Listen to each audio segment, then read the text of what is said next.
Welcome to week number 3 of Turn Up Bear Down for the 2023 season. We're here with our co-host Matt Jansen and myself, Scott Blakely.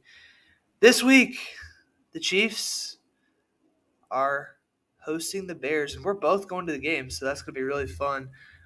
This is the first time in the 4-year existence of Turn Up Bear Down that we have been to one of the games that we are talking about. And so we're really excited. Let's have a quick weekly reaction. So last week the Chiefs got it together.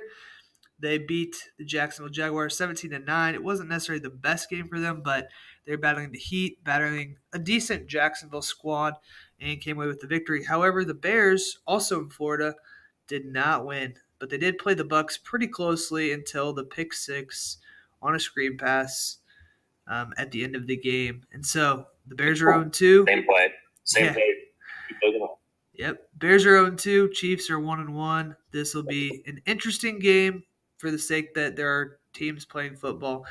Outside of that, it's most likely going to be a very lopsided game.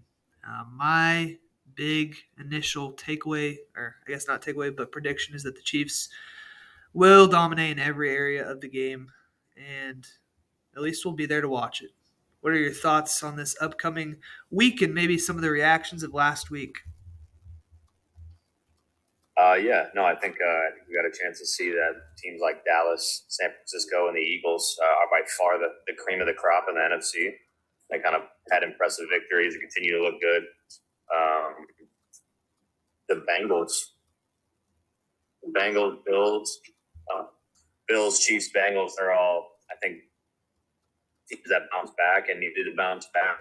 I would say the Bengals look probably the worst, but I think you're talking about the Bills, Chiefs, Bengals, and quite honestly, the Jags being your 4 teams out of the AFC. So I don't think it mattered if we were 2-0 or 1-1. We're going to get smacked this week. So let's go ahead and get rolling on that one. All right, let's talk about some players, some impact players. Yeah, and so you have teams like, again, in the AFC and the NFC that look good. The Bears did not look good, and it's been a troublesome week in Chicago. So definitely not the week Bears fans going to remember. That's for sure, or at least they want to remember. So absolutely. So just a couple highlights from that week. On Wednesday, the left tackle had a neck injury, Braxton Jones, and apparently is out for the rest of the season on IR or until further notice. Justin Fields said that coaching was part of the problem. The defensive coordinator resigned, and apparently the FBI showed up at his house, but that might not actually be true. However, he did end up resigning. They cut the backup quarterback, Nathan Peterman, to let Tyson Bagent, who should be the backup quarterback, won it in camp, be the backup. Then they ended up signing Peterman back to the squad. And I'm sure I left out something else that was terrible. And then on Friday or Thursday, $100,000 of equipment was stolen from Soldier Field. And so it has been crazy at Chicago these last few days. A perfect storm because now we get to play the Kansas City Chiefs, who have no problems really with their team. So some impact players in this one. I'm going to put him on there for another week. Justin Fields, he is the quarterback for the Bears. He's the one most prominently featured in this lineup. To see what ends up with him in the next couple of weeks and really this season, if he doesn't turn it around, it's probably over for him in Chicago. We got Rashawn Johnson, who we talked big about last week, and they hardly gave him the ball. When they did, he had pretty good success running it, so I'm kind of confused with that. DJ Moore had a really big game last week, 4 catches, over 100 yards. Again, he should be featured much more than just the first drive and one of the last drives of the game. Of course, in this game, we have the best player in the NFL, Patrick Mahomes, the best tight end in the NFL, Travis Kelce, and one of the top defensive players in Chris Jones. Those 3 guys together, all pros, multiple Pro Bowls, Super Bowls, everything. It makes our guys featured look pretty weak. I'm really excited, though, to watch this game. And I know at the start of the season, when they're making a schedule, I think people actually thought this could be a really fun matchup right now it feels like it's just going to be a buzzsaw for the Chiefs, and they're gonna make their way out of it with a big victory. Thoughts on these players or any players we left out? Yeah, I mean, DJ Moore is like a consensus. We have to feature him, and I think even if you're a Bears fan or a fan watching, you have to look long term here sometimes. And instead of just trying to win this game, we have to be worried about like the development of our offensive tools and our playmakers that are Bears right now. DJ Moore, Komet, Roshan Johnson. We're talking about guys that I don't think realistically you expect to like go absolutely crazy outside of maybe DJ Moore. But if this is going to be some pieces of our offense for the next 3-4 years, then I just think it's important that we kind of just see their growth and development throughout the year, not necessarily translating into wins because I don't think it will. But I do. I would like to at least have a sense of direction and purpose, and overall efficiency game planning whenever we're talking about like just how long has it been, Scott? Like we just want to see like somewhat of a consistent offense. We would love to see that. Our franchise, it's a desperate need. We're in desperate need of some sort of offensive consistency. We haven't had it, and we haven't had it in a long time. So, Absolutely. I think using Komet as well, using him a little bit more. A good old Matt Nagy revenge game, huh? um, For him or but I us? mean, God, it's not going to be for us. It's not going to be for us. So, I mean, I'm sure they're going to talk about it a few times too on the telecast. But obviously, it's going to be fun to get to go there, get to do some tailgating, and then experience that. And I mean, you never know who. Honestly, like with Chiefs, it could be any one of those receivers. It could be Sky Moore. It could be Kadarius Toney. Um, it could be Rashid Rice. It could be any of those guys that they're young, promising talented wide receiving core that has to step up. So we know Kelsey's going to get his. That's going to be a problem. I think if you're worried about Kelsey's production as a fantasy standpoint, I think you're going to be okay this week. I think he's definitely going to bounce back up into that top 3 consideration. And yeah, we get to kind of witness Mahomes being Mahomes. So should be entertaining. I know that. Yeah, he'll probably play like a half or 3 quarters in this game though. In Drives. this preseason game. So let's talk about if there is any hope for the Bears and what the Chiefs will do to win the game. For the Bears, can we sustain drives? There were 2 good drives in last week's game. You could argue the first drive and the second to last drive that set up a chance for the Bears to come back. So I've been watching so much, honestly, Bears like breakdowns and quarterback breakdowns and everything out there. And basically, they're just saying one, Justin Fields is going to have to throw some really good balls to beat us, and he hasn't done it yet. Two, there are guys that are actually open. He's not reading them, or he's just not having enough confidence to get the ball to those players. And then lastly, that Fields needs to run the ball a little more. In games, like in the first game of the season, there were only like 3 or 4 designed runs for Fields, which is just absolutely crazy to consider, thinking back to last year when he was running for 170 some yards a game. So we'll see what happens with that. The third down defense has to improve. Honestly, the defense hasn't been terrible. If they could just get off the field on third down, that's the problem. I think our opposition right now is like 60, 70% on third down against us. Lastly, find hope.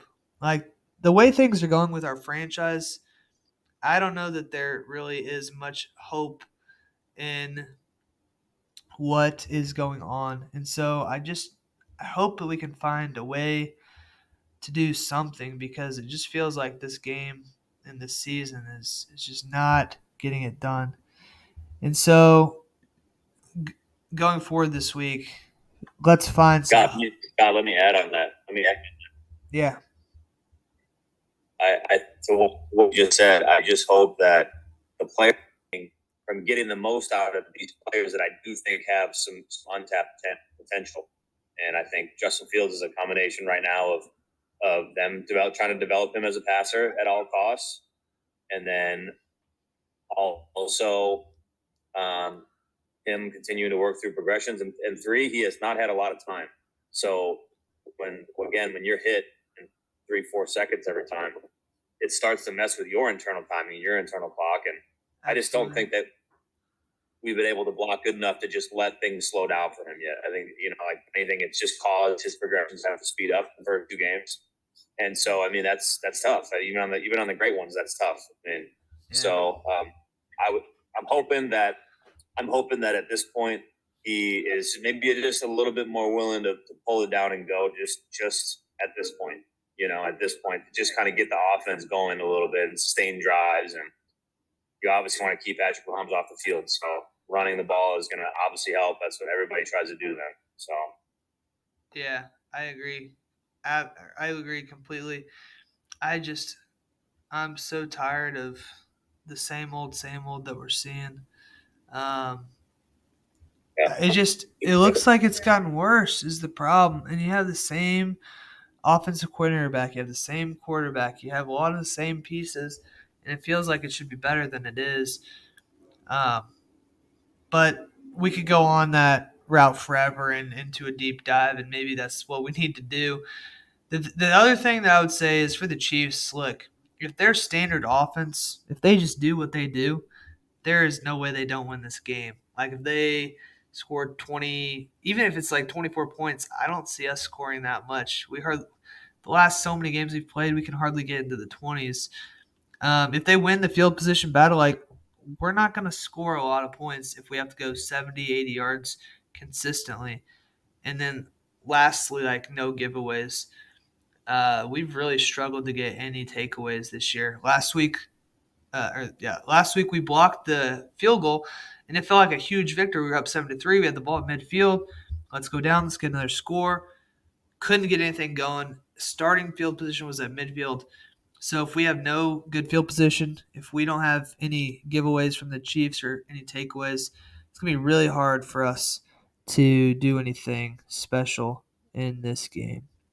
And so when I think about those scenarios, I don't feel good about the Bears' chances in this one. So, what do you think about the Chiefs' options here in this game? Yeah.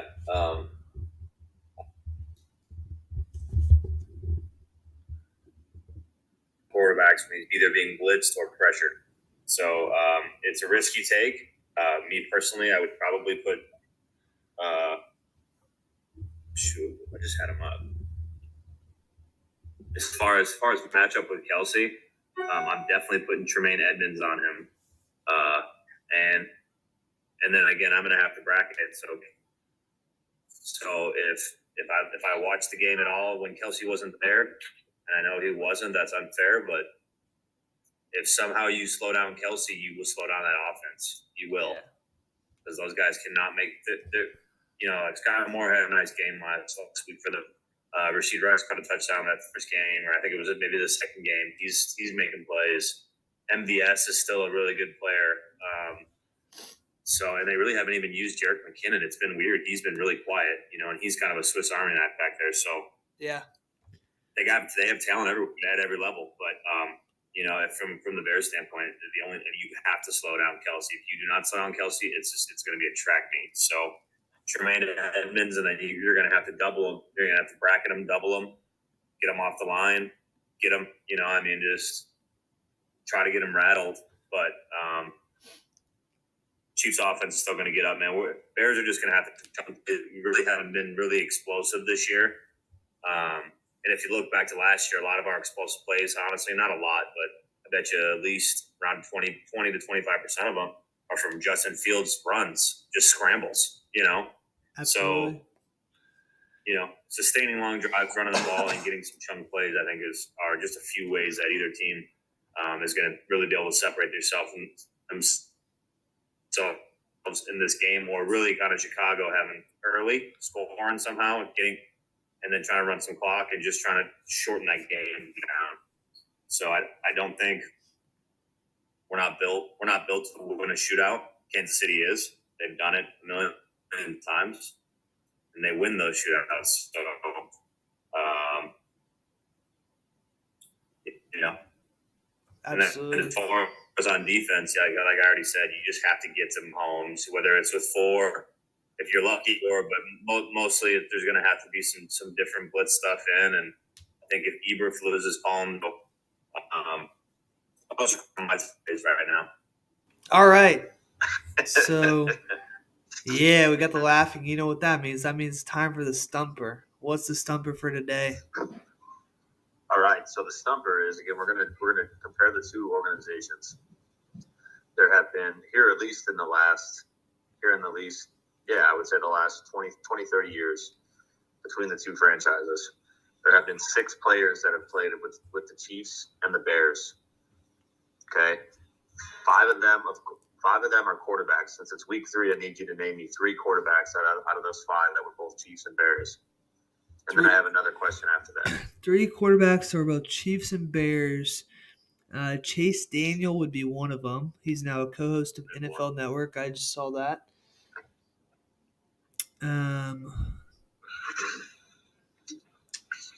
Wait, since what year did you say? Last 10 or 20? I mean, yeah, 20. Todd Collins. He was terrible. He was one of them. Yep. Okay. And then I need to think from. Kyle Orton. Yeah.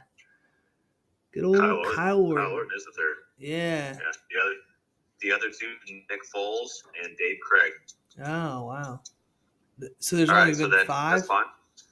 That's fine. You think you got that one. Okay. Now, there's only been one other player other than those 5 that have played for both organizations. Did not play quarterback. Who is that person? I believe it's Thomas Jones, running back. I had Mr. Jared Allen. Wind him up. Oh, gosh. Allen. Yeah.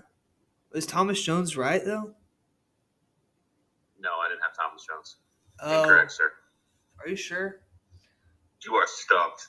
Dang. I'm pretty sure he played for the Chiefs at one point. Maybe I'm just making stuff up. I mean, he played for the Pod. Maybe that's who I'm thinking. Let's go ahead. I mean, now that we've done that, let's go ahead and move on to our prediction. Oh, he's ready for the predictions. Oh, in addition to New York Jets, Chicago Bears, and Kansas City Chiefs. Yes, he played with the Chiefs in 2010. He sure did. That's not what we were looking for, dude. He probably was there for a day. That was when he was there with Matt Castle when the Chiefs made a playoff run in 2010. Okay, prediction. Look, since this game was on the schedule, I was excited. But since week 1, I predicted the Chiefs would just absolutely annihilate us. So I'm thinking 38-7 or something just really, really bad like that.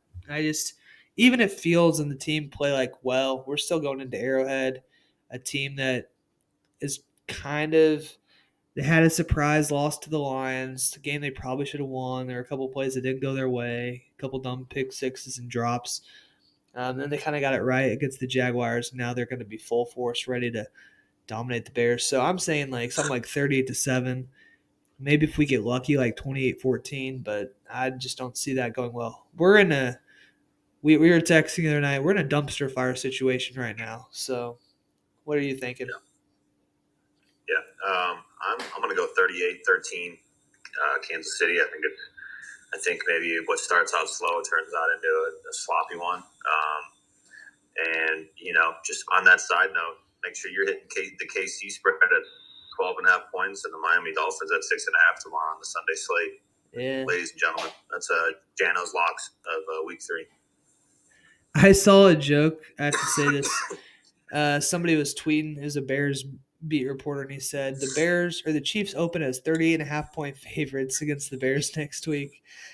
And I thought that was really funny because obviously, for those of you who don't know, that's the college football type of over-under type situations.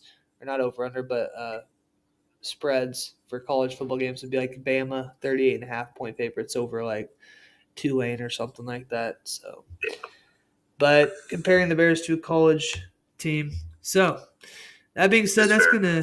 that's gonna do it for us here on Turn Up Bear Down. We might get a actual on location short little video tomorrow for all the diehard fans out there. That's gonna be in the VIP section only though. So, you got anything else for the fans of the show? Nope. All right. Nope. Gonna probably bring a brown paper bag to wear in the game, but I'll be there. Yep, I'm gonna wear my white. What is it? The old retro Bears uniform. I have one of those retro ones with the unique stripes that we usually wear when we have like the Wolverine, Michigan Wolverine style helmet. Or my Brian Urlacher 1940s alternate white uniform to this one, and so that way.